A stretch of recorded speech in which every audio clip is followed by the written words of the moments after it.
আন্দালিব রহমান পার্থর মতো লোক যদি মুক্তিযোদ্ধা করতো কি হতো জানেন? যে মুক্তিযোদ্ধারা তখন বলতো যে আমরা পাকিস্তান ছুঁড়ে ফেলে দিতে চাই। আন্দালিব রহমান পাত্ররা তখন তাই বলতো, পাকিস্তান ছুঁড়ে ফেলে দিতে চাই। যখন স্বাধীন হওয়ার পরে কি বলতো জানেন এই নেতারা?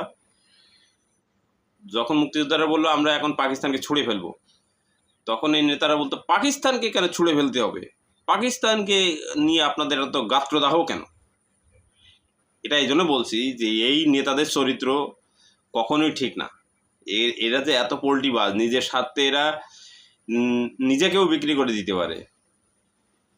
এটা তার প্রমাণ করেছে এই পার্থ। এই দুইটা বক্তব্য, একটা 5ই আগস্টের আগে, একটা 5ই আগস্টের পরে।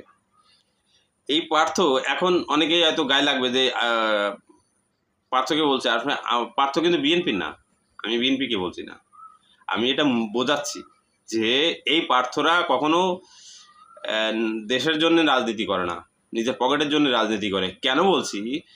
যে এই পার্থ যদি আজকে বিএনপি তাকে সুবিধা না দেয়, বিএনপিতে মনে করে সে সুবিধাবোধ যখন যদি না মনে করে, ও অন্য দলে গেলে কিন্তু এই বিএনপিকেই ধুয়ে ছেড়ে দেবে।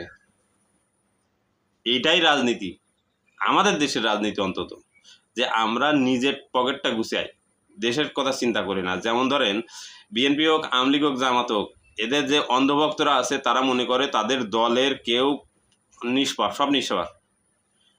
তাদের দলের নেতাকর্মীরা কোনো পাপ করতে পারে না।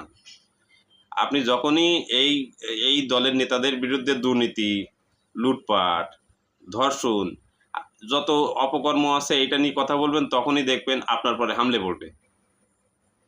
এটাই হচ্ছে আমাদের দেশের চরিত্র, এটাই এত রাজনীতি, যে আমার দল যে অন্যায় করবে সেইটা তোমাকে মেনে নিতে হবে, তুমি কথা বলতে পারবে না। এইটাই থিওরি।